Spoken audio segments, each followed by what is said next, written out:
Boa noite, meus queridos irmãos. Estamos aqui juntos para cultuar a nosso Deus neste último domingo de maio, dia 31 de maio.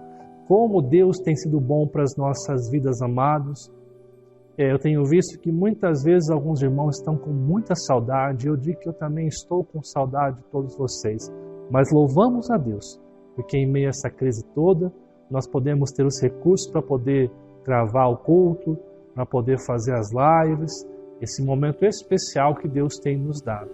Eu creio e desejo no meu coração que este tempo seja um tempo de firmar-se cada vez mais em Deus. Este momento agora que nós temos aqui, o momento de abrir nosso culto, o momento em que nós lemos as Escrituras, nós oramos ao Senhor confessando os nossos pecados. Nessa noite, eu quero convidar você e sua família na sua casa a aquietar o seu coração.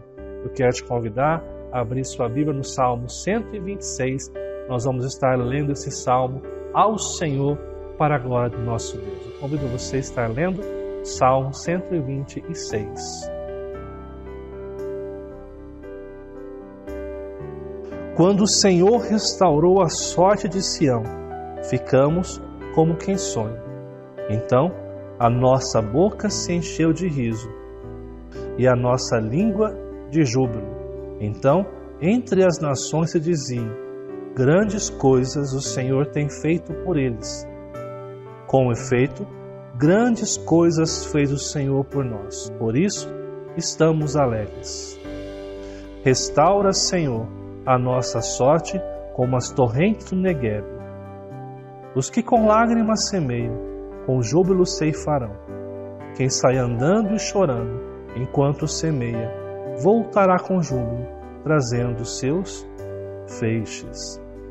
Nós estamos aqui diante de um salmo de romagem, um salmo das peregrinações, onde o povo, voltando da sua restauração, depois de ter enfrentado várias lutas, eles estão louvando ao Senhor, sabendo que, por mais que a gente passe por lutas, no final de tudo, nós louvaremos a Deus. As pessoas vão ver em nós grandes coisas que o Senhor tem feito pela nossa vida. Amados, em meio à luta, em meio à dificuldade, nós temos esperança em saber que esse não é o final da história, este é apenas o meio da história. O final da história, nós temos garantido que o Senhor estará conosco. Por isso eu quero convidar você neste momento a orar a Deus e confessar os seus pecados a Ele. Que nessa noite você possa reconhecer o quão necessitado é do nosso Senhor. Que você possa descansar a sua vida em nosso Salvador. Feche os teus olhos e vamos orar juntos neste momento. Amado e bondoso Deus, nós te louvamos porque todas as coisas cooperam para o bem daqueles que amam a Deus. Eu te louvo porque o Senhor tem feito grandes coisas pela nossa vida. Eu te louvo, Pai, porque o Senhor é um Deus perdoador, é um Deus que nos salvou naquela cruz. Nós queremos confessar os nossos pecados neste momento e pedir que o Senhor nos abençoe nesta noite de culto, que possamos adorar ao Senhor em espírito e em verdade. Nos abençoe, é o que eu te peço em nome de Jesus. Amém. Deus abençoe você. Vamos juntos agora louvar ao nosso Deus.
Irmãos, como nós temos feito todo domingo na nossa igreja, neste momento que nós possamos estar fechando nossos olhos, orando pelos missionários, pelos enfermos e pelas vítimas do coronavírus, irmãos.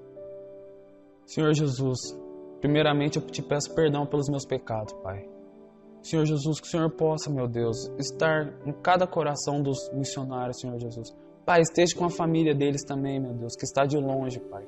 Senhor Jesus, cada um, Pai, desses servos, Pai, que escolheram tomar a cruz, Pai, negar a si mesmo, meu Deus.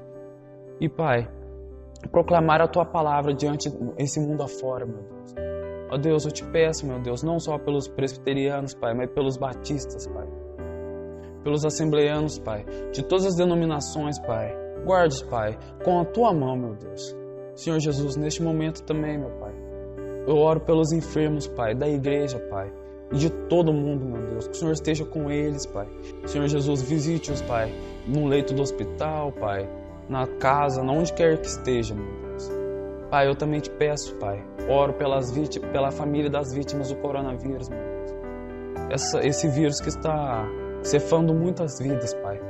Mas, Pai, nós cremos, Pai, que o Senhor estará com cada familiar neste momento e que eles possam, Deus, estar sentindo abraçados, Pai, por cada um de nós, Pai, em orações, meu Deus. Senhor Jesus, que o Espírito Santo possa consolar cada uma dessas famílias, Senhor Jesus. É que te pedimos, te agradecemos, Senhor Deus. Amém.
E por isso te louvo.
Bem, amados irmãos, nós chegamos no momento agora da nossa reflexão bíblica.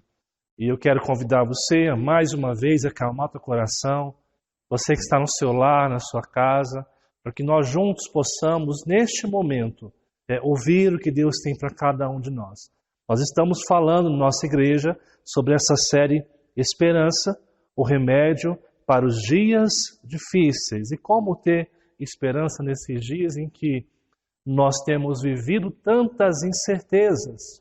Pessoas perdendo seu emprego, pessoas perdendo seus entes queridos, como eu falei semana passada. Como ter esperança quando não há comida em casa para comer?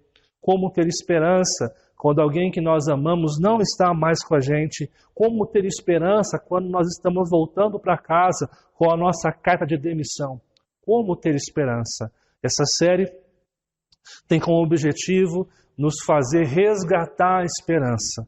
Semana passada nós falamos sobre esperança na vinda de um menino. E nós refletimos em Isaías capítulo 9, dos versos 1 ao verso 7, onde nós tínhamos um povo sem esperança, desorientado, enfrentando grandes adversidades.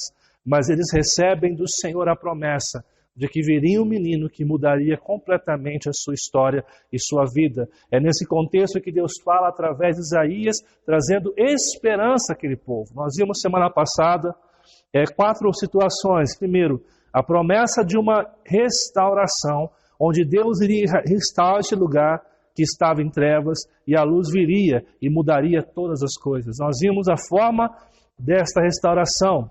Deus restauraria a nação com alegria e crescimento.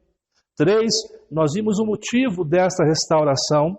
O menino iria nascer, um menino que seria maravilhoso, conselheiro, Deus forte, Pai da eternidade e príncipe da paz. Nós vimos, por último, a esperança desta restauração. Seu reino seria um reino perfeito, justo, eterno e fiel. Nós vimos que aquele povo que andava em trevas, aquele povo que estava desorientado, teve esperança, porque confiou, teve fé na vinda de um menino que mudaria a sua história. Como falamos semana passada, nós temos que crer hoje que este menino já veio e por isso nós temos esperança de caminhar em meio às mais diversas crises que nós enfrentamos. Hoje nós iremos falar sobre a esperança na volta de um Senhor. Eu quero convidar você a abrir sua Bíblia em Apocalipse, capítulo 1, dos versos 9 ao verso 20.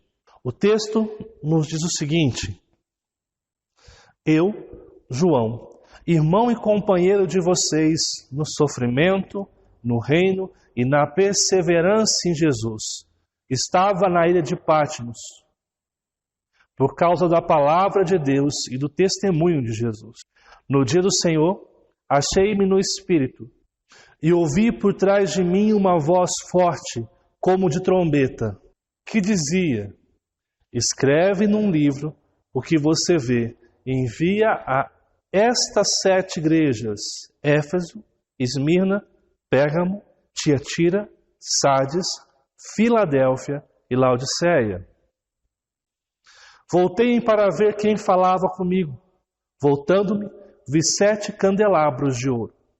E entre os candelabros, alguém semelhante a um filho de homem, com uma veste que chegava aos seus pés, e um cinturão de ouro ao redor do peito. Sua cabeça e seus cabelos eram brancos como a lã, tão brancos quanto a neve. Os seus olhos eram como chama de fogo. Seus pés eram como bronze numa fornalha ardente, e sua voz como o som de muitas águas.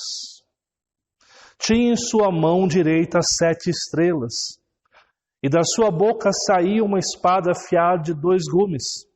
Sua face era como o sol quando brilha em todo o seu fulgor. Quando vi, caí aos seus pés como morto. Então, ele colocou sua mão direita sobre mim e disse: Não tenha medo, eu sou o primeiro e o último. Sou aquele que vive. Estive morto, mas agora estou vivo para todo sempre. E tenho as chaves da morte e do Hades. Escreve, pois, as coisas que você viu, tanto as presentes como as que acontecerão.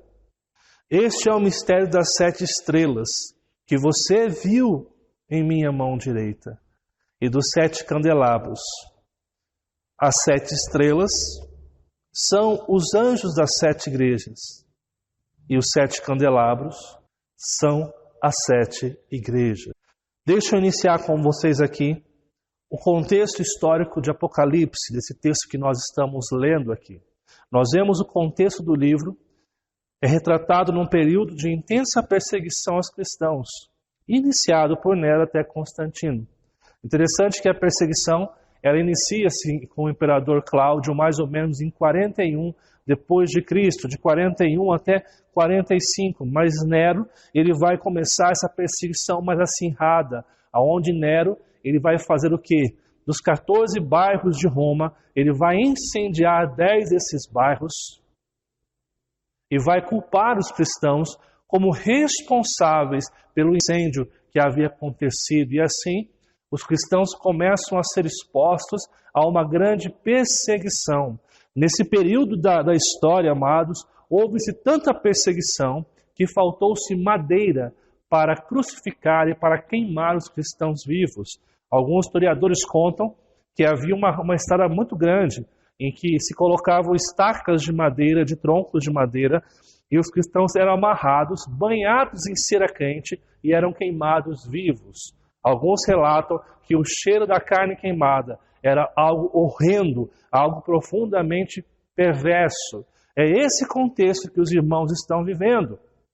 E aqui, o imperador Domiciano deporta o apóstolo João para a ilha de Patmos como um preso político, com a intenção de matar a última referência apostólica. Nesse momento da história, João era o último apóstolo vivo dos que caminharam com Jesus. E assim, Domiciano compreende que se isolasse João naquela ilha, o cristianismo iria enfraquecer.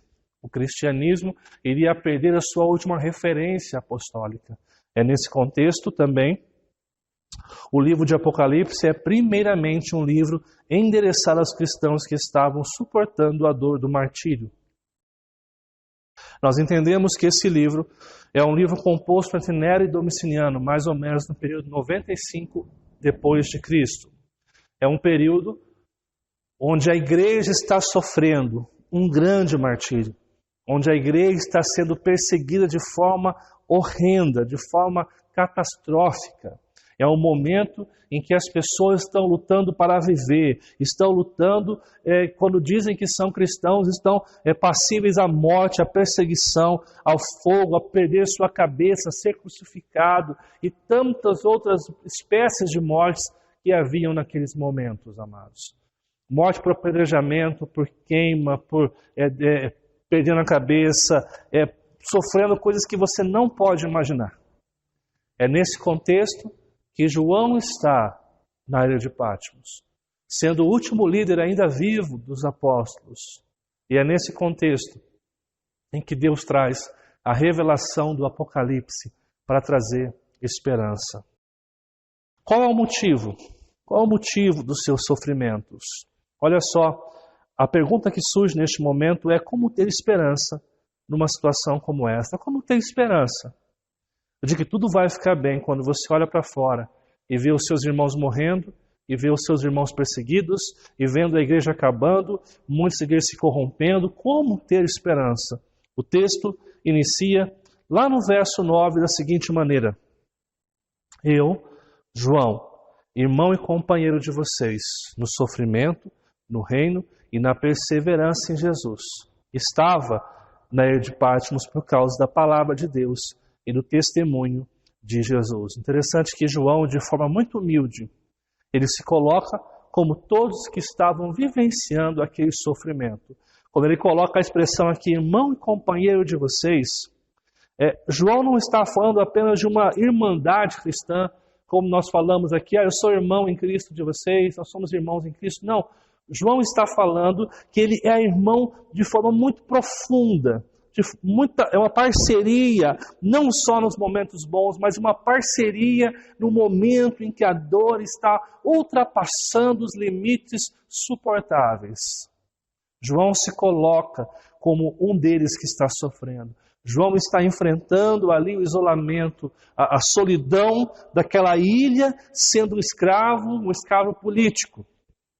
João diz que ele estava ali e era companheiro no sofrimento, né?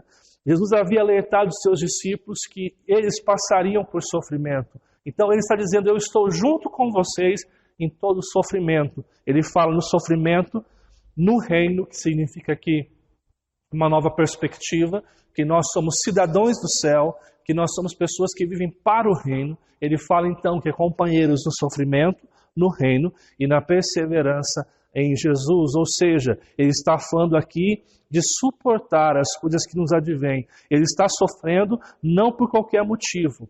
João está sofrendo porque amou a Deus. João não está sofrendo porque se comportou mal. João não está sofrendo porque passou por uma crise. João está sofrendo porque decidiu servir a Deus. E ele sabe que muitas pessoas que estavam passando pelo sofrimento tinham essa mesma decisão. Essas pessoas estão vivendo um contexto, amados, muito horrível, muito horrível. Não é só uma questão de isolamento social, de uma enfermidade mundial, a questão é de uma profissão de fé, onde você professa crer em Jesus e você então é marcado com a morte, certamente naquele período histórico. É neste momento que nós fazemos a seguinte pergunta, como ter esperança? Porque, amados, pensa bem comigo. Nós estamos passando por um momento de isolamento social, correto? Um momento de uma crise financeira devido a essa pandemia mundial. Um momento, amados, que tem que ficar bem claro, nenhum de nós preveu isso. Nenhum de nós imaginava passar por isso esse ano. Nós somos colocados na situação em que muitos cristãos estão amedrontados. Mas o que nós estamos lendo aqui em Apocalipse, amado, não é simplesmente uma pandemia. Não é simplesmente uma crise que você fica meio perdidinho por não saber o que está acontecendo. Nós estamos falando de pessoas que honraram a sua fé. Infelizmente hoje, muitas pessoas em meio a essa crise estão desonrando a sua fé com seus comportamentos sem condição de servir ao Senhor Jesus. Esses irmãos estão sofrendo porque amavam a Deus. Então, esse texto vai nos mostrar como ter esperança. A revelação do Apocalipse, amado, não é um livro de destruição. É um livro da redenção. É um livro que mostra como nós podemos ter esperança na volta de um Senhor. Como nós podemos ter esperança, amado? Então eu quero destacar aqui algumas coisas importantes. Primeiro, percebendo que não estamos abandonados. Olha só como fala o verso 9, a segunda parte e o versículo 10. Olha só. Estava na ilha de Pátimos. João está na ilha de Pátimos. Ele fala que no dia do Senhor achei-me no Espírito. E ouvi por trás de mim uma voz forte como de trombeta. Perceba que João não está na ilha de Pátimos para plantar uma nova igreja. João não está fazendo um passeio cristão numa tarde de confraternização. João não está mostrando o modelo de plantação de igreja na ilha de Pátimos. Ele está preso. Ele está preso por amor a Cristo, como nós vimos no início do capítulo. Ele diz que no dia do Senhor achei-me no Espírito. O que significa o dia do Senhor aqui? É uma referência ao domingo. O domingo que era como que a comunidade cristã celebrava a ressurreição, celebrava a vida em Jesus Cristo. Olha que interessante, João, no meio da crise, no meio do dor, João está em um domingo adorando a Deus. Quando você vê a expressão achei-me no Espírito aqui, amados, indica que João não estava reclamando no domingo de manhã, não estava dormindo porque estava cansado e precisava de um tempo para si. João estava buscando a Deus como era de costume dos cristãos. Percebam que, amados, não é a situação que deve definir a nossa espiritualidade. Eu não posso ser cristão só quando a igreja está aberta. Eu preciso ser cristão além das portas abertas da igreja. Se eu na crise, eu me isolo, se eu na crise não mantenho os meus hábitos de oração, de busca a Deus, algo de muito errado está acontecendo com a minha fé. Essa fé minha está sendo uma fé poluída e uma fé que é comandada pelas circunstâncias. João estava preso naquela ilha, exilado na ilha de Patmos, mas mesmo assim, domingo de manhã, ele estava buscando a Deus. Achar-se em espírito aqui não é místico, amado. Significa que ele estava em oração, buscando a Deus. Será que eu e você, nesses dias de pandemia, temos estado em espírito, buscando a Deus, amando a Deus mais? Me entristece o coração perceber que essa crise tem revelado o Deus que nós servimos. E muitos cristãos, ao invés de continuarem buscando a Deus, estão se perdendo na sua vida só de aparências. Isso é algo muito sério, amados. O texto fala que ele estava em espírito, e então ouviu-se por trás de mim uma voz forte como de trombeta, amados. Olha só que interessante isso aqui.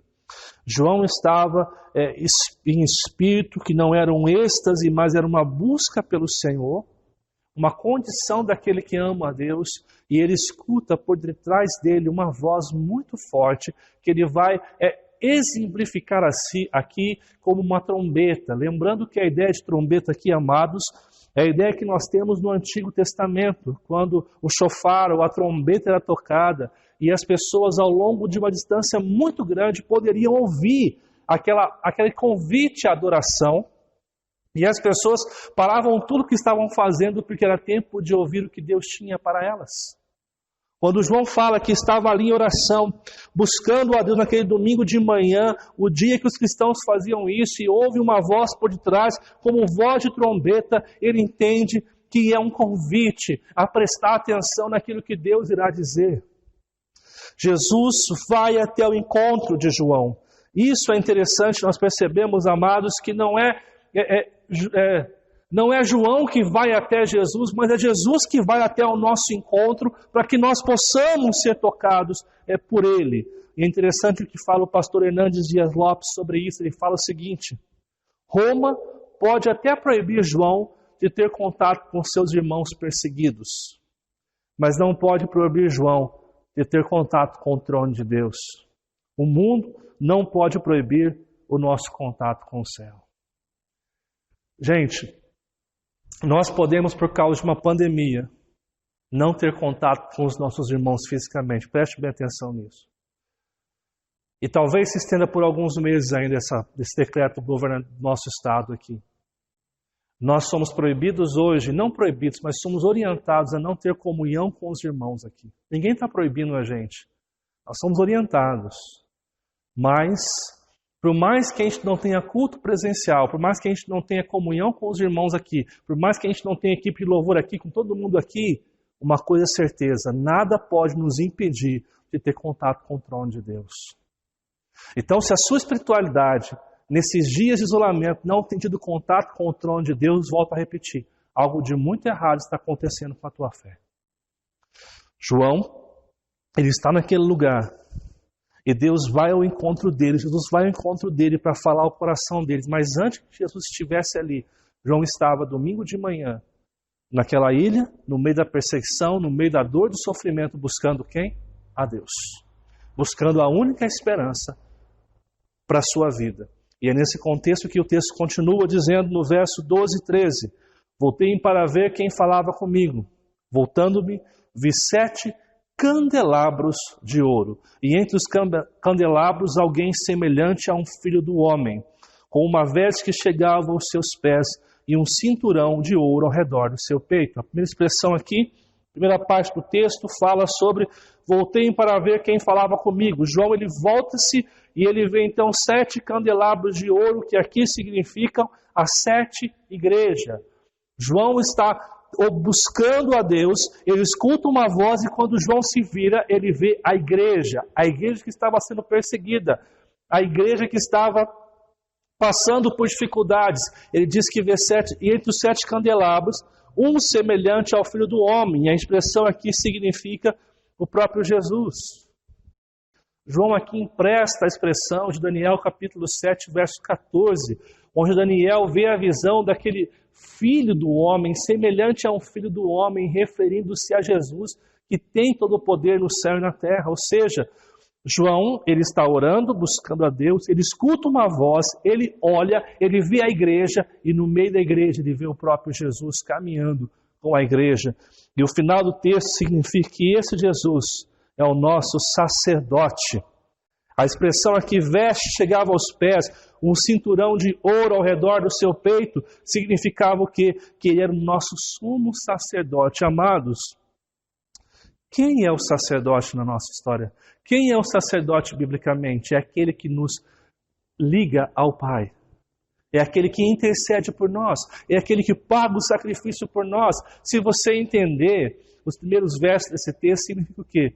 João está na crise, no meio do sofrimento, mas isso não impede João de tocar os céus.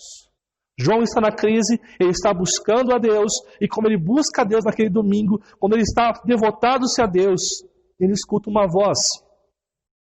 E ao olhar para trás, ele olha a igreja perseguida, a igreja que estava sofrendo, mas Jesus estava no meio dela, como o nosso sacerdote, aquele que cuida, aquele que intercede, aquele que protege. Ou seja, pensa bem, João estava olhando a situação, ouvindo as notícias de que a igreja estava morrendo, sendo destruída, e mesmo assim João não deixa de buscar a Deus. E a resposta que ele tem é que Deus está no meio da igreja, significa que a igreja não está abandonada.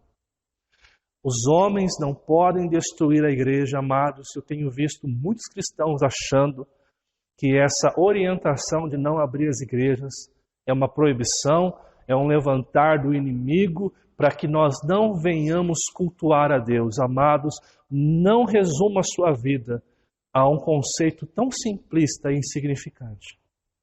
Nós não somos proibidos de adorar nosso Deus. Nós somos orientados a preservar as pessoas. E isso não deve mudar a nossa fé. E ainda que tivéssemos sido proibidos, nós ainda confiaríamos que Deus está cuidando da igreja, porque não é a besta, não é o anticristo, não é ninguém que está cuidando da igreja. A igreja está na mão de Deus. E eu preciso ter esperança e confiar plenamente nisso. Nós não estamos abandonados. Nós não estamos sozinhos em meio à crise. Nós não estamos sozinhos em meio à dor. Deus está cuidando dos seus. Deus está cuidando dos seus filhos. Uma segunda coisa que nos dá esperança é perceber que não somente não estamos abandonados, mas perceber quem é Jesus. Quando nós percebemos quem é Jesus, nós somos cheios de esperança. Olha o que fala o verso 14, verso 15. Sua cabeça e seus cabelos eram brancos como a lã, tão brancos quanto a neve. Os seus olhos eram como chama de fogo. Os seus pés eram como bronze numa fornalha ardente. E a sua voz como o som de muitas águas. Olha o que fala o verso 16. Tinha em sua mão direita 7 estrelas. E da sua boca saía uma espada afiada de 2 gumes. Sua face era como o sol, quando brilha em todo o seu fulgor. Amados, esse trecho está revelando quem Jesus é. E eu gostaria rapidamente de passar com você aquilo que o texto diz, o que significaram essas coisas. Primeiro, o texto fala, cabeça com cabelos brancos no verso 14. O que significa? Esse Jesus, ele tem dignidade e sabedoria. Nós não estamos tratando de um Deus qualquer, mas de um Deus digno. Um Deus que tem a sabedoria. E no texto, quando João olha, ele percebe que esse Jesus tem dignidade e sabedoria. O texto fala que os olhos eram como chamas de fogo, também no verso 14. O que significa isso? Nada foge ao seu olhar. O que o texto está dizendo é que não importa o que esteja acontecendo. Por exemplo, deixa eu explicar para você aqui. Muitas vezes nós estamos erroneamente tomando partidos políticos nessa crise toda que nós estamos vivendo. A gente defende certos candidatos como se eles fossem o próprio Deus na terra, né? Como se eles fossem a própria salvação da nação, e nos esquecemos que a Bíblia fala que nós não podemos confiar em príncipes na qual não há salvação. Mas é interessante que muitas vezes nós optamos por um determinado candidato simplesmente por uma declaração ou por uma informação que nós achamos que é a correta. Nós não temos condição de perceber o que acontece naquele ambiente político. Nós não estamos lá o dia inteiro, nós não estamos lá o ano inteiro para ver todos os trâmites, jogadas que acontecem por ali. Por isso é muito difícil nós olharmos para aquela situação e julgarmos apenas por um ato. E aí é mais interessante porque o texto fala que os olhos de Jesus, eles vão aonde os nossos olhos não podem ver. Aquilo que está escondido para os homens é revelado aos olhos de Deus. Por mais que os homens façam as coisas ocultas e ninguém nunca fique sabendo, o olhar de Deus penetra o mais profundo, o mais escuro abismo. Deus tem visto tudo o que está acontecendo. Deus sabe a verdade de tudo que nós temos vivido e está acontecendo na nossa vida. Isso significa olhos como chamas de fogo.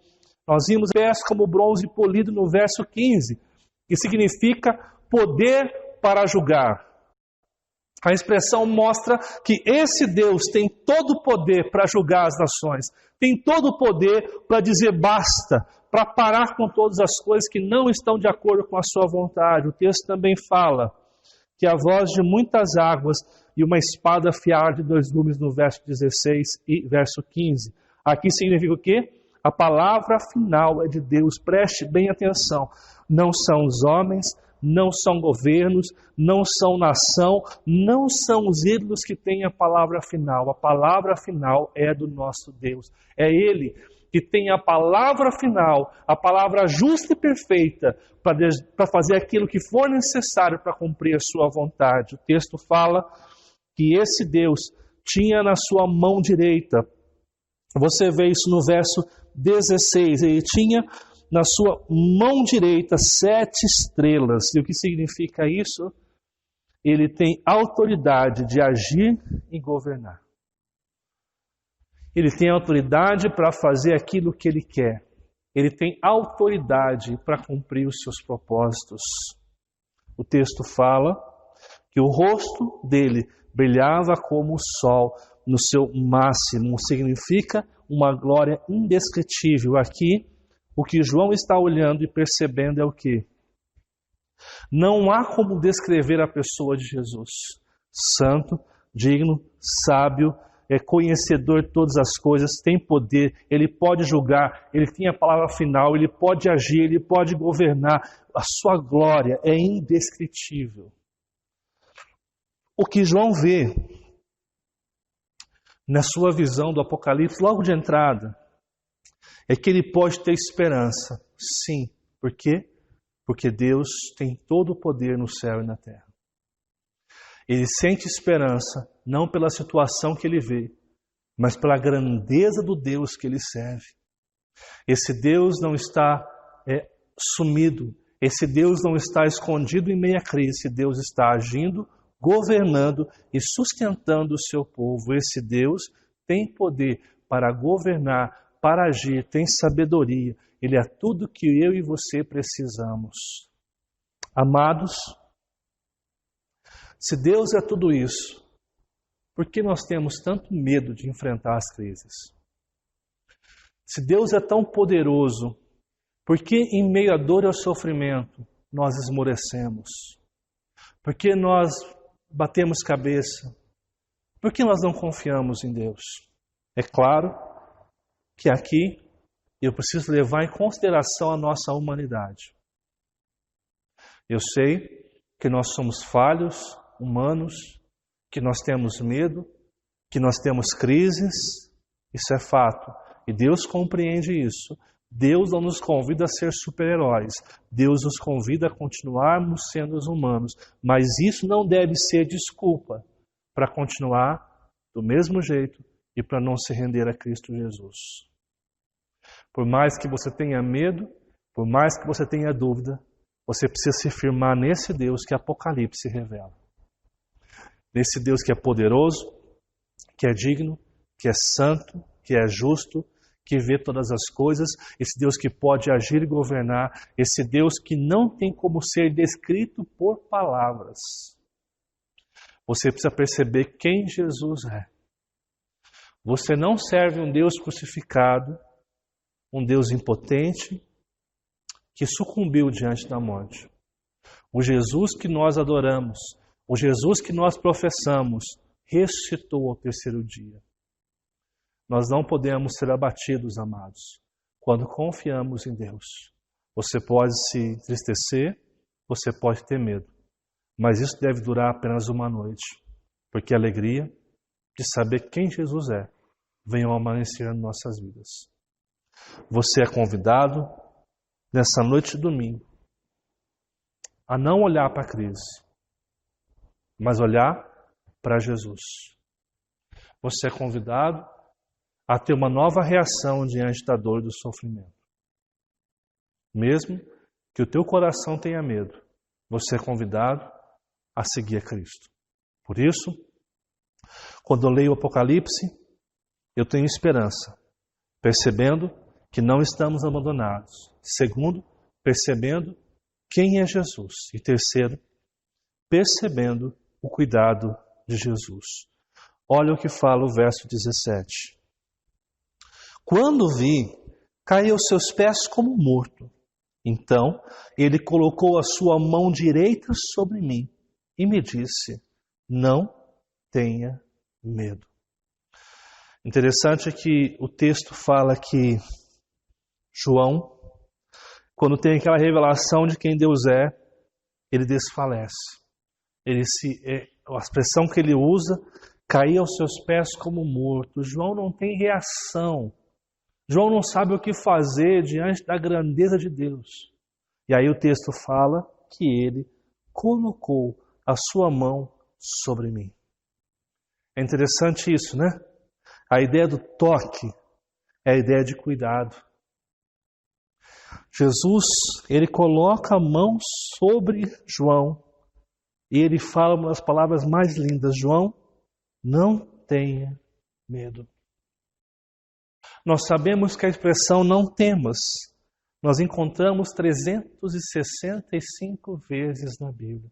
Um dia, uma expressão para cada dia do nosso ano. Jesus diz, não tenha medo. Quando nós buscamos a Deus, Ele se revela a mim e você e diz, não tenha medo.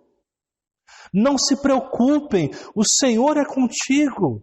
E é interessante que depois disso, Ele vai expressar por que João não precisava ter medo. Por que João não precisava ter medo? Pensa bem, Jesus põe a mão sobre ele e fala, não tenha medo. Mas por que João não precisava ter medo? Por quê? O texto fala, porque ele é o primeiro e o último. Ele existe antes de tudo. Antes que houvesse mundo, ele já existia. E no final de tudo ele vai existir. E um Deus tão poderoso que subsiste antes de tudo, que existe para a eternidade. Por que você vai ter medo? Ele não precisava ter medo, porque era o primeiro e o último. O texto fala ainda, porque ele vive eternamente, ou seja, ele está vivo pelos séculos dos séculos, ele está vivo por eternidade. O nosso Deus não pereceu naquela cruz, o nosso Deus não ficou naquela tumba, ele ressuscitou. E a sua ressurreição é a nossa esperança, é a esperança da glória de Deus sobre as nossas vidas. Jesus está vivo, o teu Deus não está morto. Não tenha medo, esse Deus existe, Ele está vivo. Me lembro da canção que nós cantamos hoje, porque Ele vive, eu posso crer no amanhã, porque Ele vive, temor não há. Faça dessa canção não somente uma música, mas faça essa canção que você cantou conosco hoje, uma oração na sua vida. Porque Ele vive, eu posso crer que haverá amanhã. Porque Ele vive, eu não terei medo de viver esta vida, por mais que as adversidades venham sobre mim. João não precisava ter medo, porque Cristo é o primeiro e o último. Ele é aquele que vive eternamente. O texto continua dizendo no verso 18, porque Ele tem as chaves da morte e do inferno. Aqui, amados, mostra que Deus tem todo o poder. A morte não é a palavra final. A morte não é o destino final. Aqueles que estão em Cristo, aqueles que vivem em Cristo, eles ressuscitarão no último dia. A Bíblia fala que aquele que morre em Cristo não está morto, mas tem a vida eterna. A morte não é o fim. Nós temos a vida, porque Ele tem as chaves da morte e do inferno. Ele transforma o impossível para os seus eleitos. Ele faz aquilo que ninguém mais pode fazer. Porque João não precisa ter medo. Por quê? Porque ele tem poder para cuidar do seu povo. Porque anos depois, em 2020, pessoas como eu e você precisam ouvir: não tenham medo, eu tenho poder para cuidar de cada um de vocês. Jesus tem poder para cuidar de mim e de você hoje em 2020, como teve poder para cuidar de João Maria de Patmos, como teve poder para cuidar da sua igreja, como teve poder para cuidar dos reformadores quando enfrentavam aquela peste negra que houve na Europa. Deus sempre cuida dos seus. Nós não precisamos ter medo. Independente da crise econômica, sanitária, qualquer crise que venha, nós precisamos confiar que Deus está conosco. Esse Deus que está conosco, Ele nos mostrou tudo, isso para nos dar esperança. Ou seja, tudo que nós lemos aqui foi dado por Deus a João, para que a igreja daquela época tivesse esperança e para que eu e você tivéssemos esperança. Olha só o que fala o verso 19. Escreve, pois, as coisas que você viu, tanto as presentes como as que acontecerão. Ou seja, tudo foi escrito para que hoje, no meio dessa crise, nós tenhamos esperança. A esperança que esse Jesus morreu, ressuscitou e virá nos buscar do céu. Nós vivemos a esperança hoje não na vinda de um menino, porque ele já veio, já morreu e já ressuscitou. A esperança está na volta desse Senhor que prometeu voltar. E Apocalipse mostra a restauração de todas as coisas. Apocalipse é um livro que mostra que por mais que o inimigo prevaleça, entre aspas, no final de tudo, quem estará reinando com o seu povo é Deus. Esse Deus que morreu, ressuscitou, que vive para sempre, que tem o poder sobre todas as coisas, inclusive sobre a morte.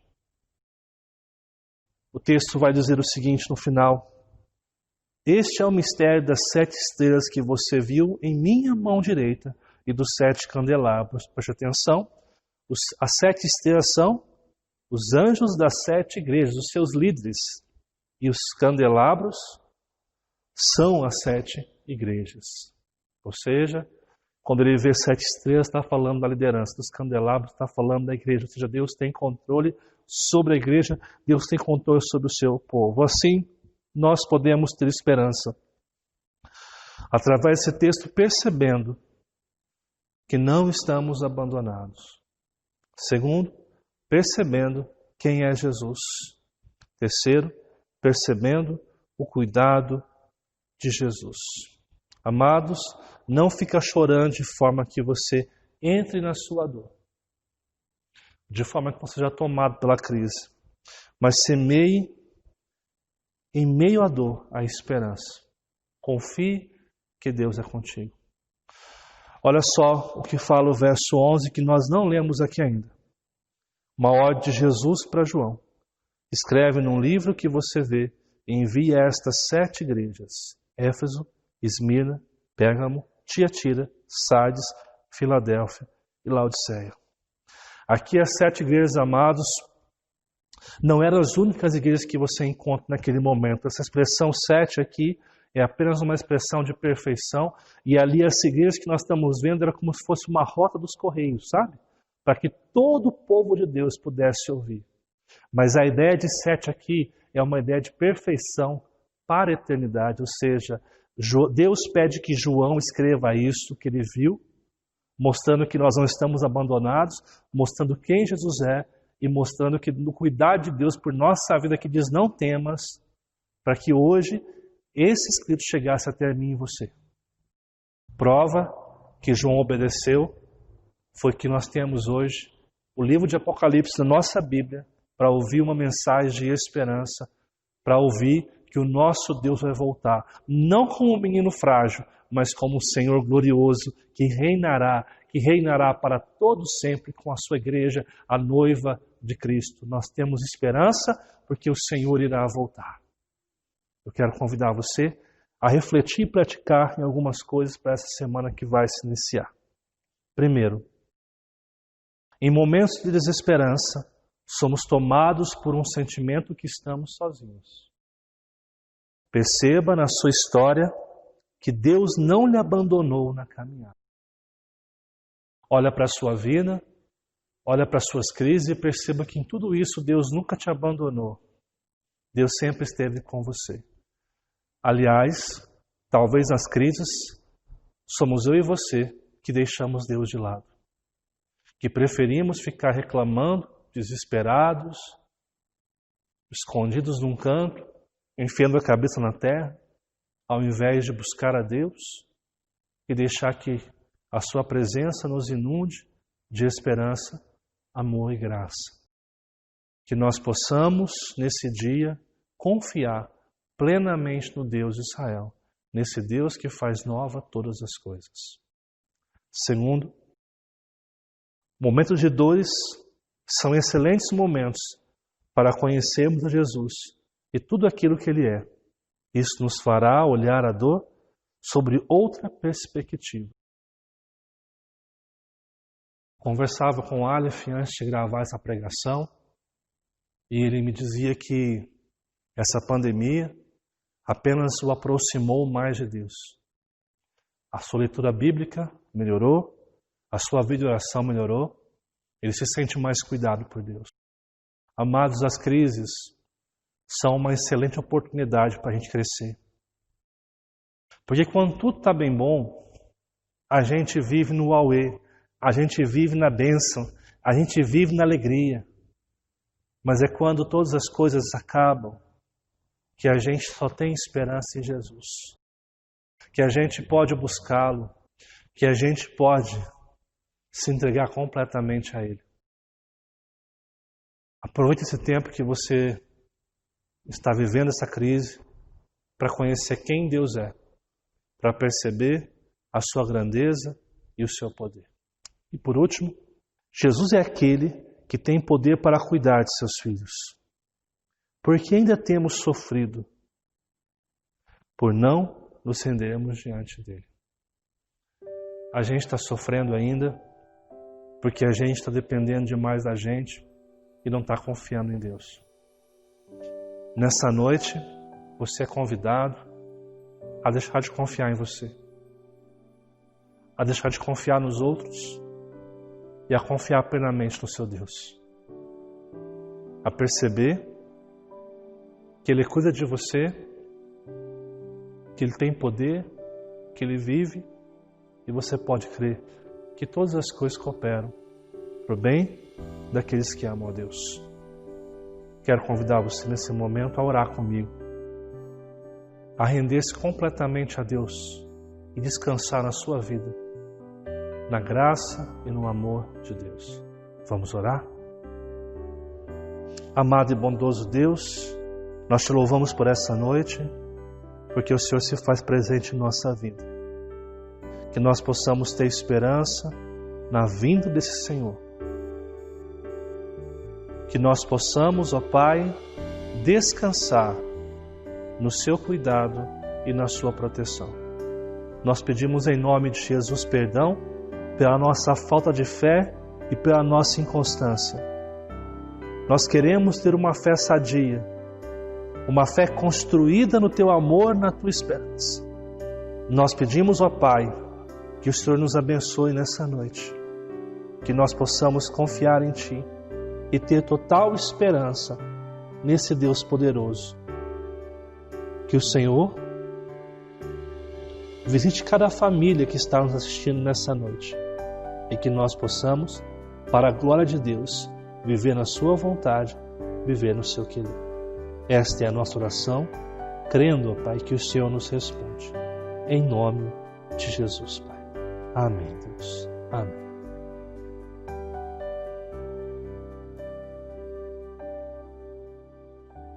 Que tempo abençoado que nós tivemos aqui. Eu falo isso todo domingo, por quê? Porque é bênção, amados.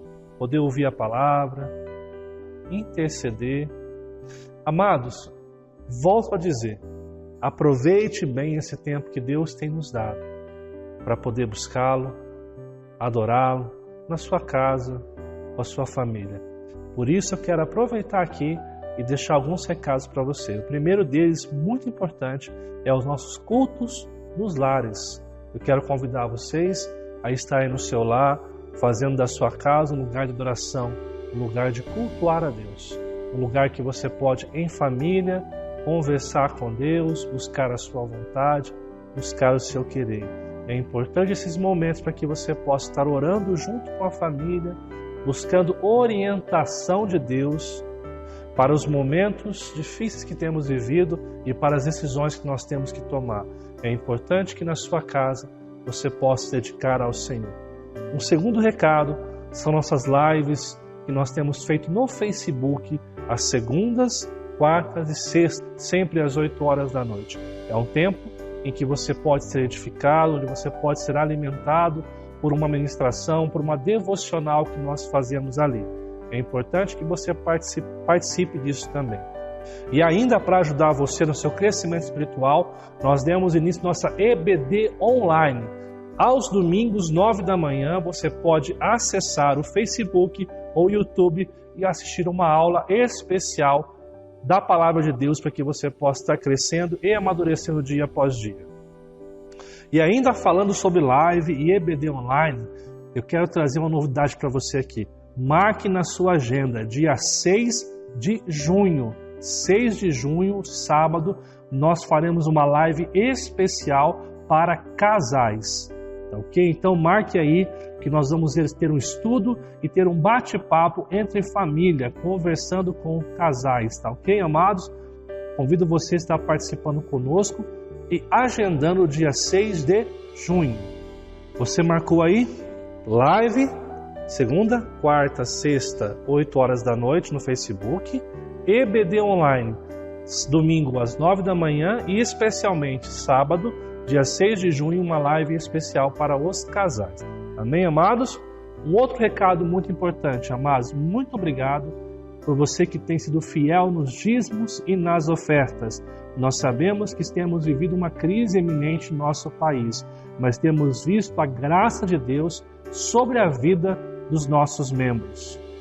Eu quero pedir a você, continue sendo fiel a Deus, fiel à obra de Deus. Muito obrigado a você que tem nos ajudado a honrarmos as nossas contas e a plantar essa igreja aqui em Cruzeiro, amado. Esse valor que você abençoa a casa de Deus aqui com seu dízimo e oferta tem ajudado na plantação desta igreja aqui em Cruzeiro e com certeza em muitas outras igrejas também vai estar abençoando. Lembrando, você que quer entregar o seu dízimo e sua oferta, você pode depositar na conta que vai aparecer aqui embaixo agora, nesse número de conta, nosso Bradesco, que você possa estar fazendo seu depósito também e nos abençoando. Depois, envie o comprovante para o nosso tesoureiro Leué, para que nós possamos aí então estar organizando e no final do ano prestar as nossas contas, ok, amados? Amados, muito obrigado por este momento que nós passamos juntos. Que Deus abençoe grandemente as suas vidas.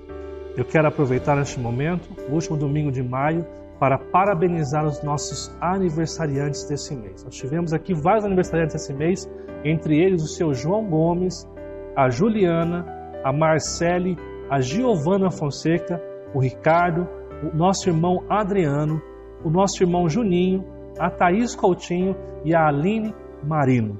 Que Deus abençoe grandemente a vida de vocês. Vamos estar também orando por vocês neste momento. Eu quero convidar vocês a estar orando comigo neste momento e encerrando este momento de culto comigo também. Amém? Vamos estar orando juntos mais uma vez? Feche os teus olhos. Pai, nós te louvamos por essa noite de culto, nós te louvamos por este tempo que nós passamos juntos, louvando e engrandecendo o seu nome. Nós pedimos ao Senhor que nos abençoe tremendamente, que esta nova semana que se inicia possa ser uma semana de bênçãos, que o Senhor possa honrar cada membro desta igreja, cada pessoa que nos assiste aqui hoje, provendo o sustento e o cuidado necessário para a semana que se inicia, Pai. Eu quero agradecer por aqueles irmãos que completaram mais um ano de vida nesse mês de maio. Que o Senhor os abençoe, que o Senhor os guarde tremendamente, Deus. Que o Senhor possa conceder a cada um deles muitos anos de vida e que a sua vontade se cumpra no coração e na vida deles, Pai. Nos abençoe, abençoe os irmãos que têm nos ajudado na parte técnica, abençoe os irmãos que têm participado no louvor, na intercessão, que cada irmão desta igreja possa se fortalecer dia após dia no Senhor e na força do seu poder. Nos abençoe, é o que eu te peço em nome do Senhor Jesus. E que a graça do nosso Senhor e Salvador Jesus Cristo, e o eterno amor do nosso bondoso Deus e Pai, e as doces consolações do Espírito Santo, sejam com todos, hoje e para todos sempre, em nome de Jesus. Amém.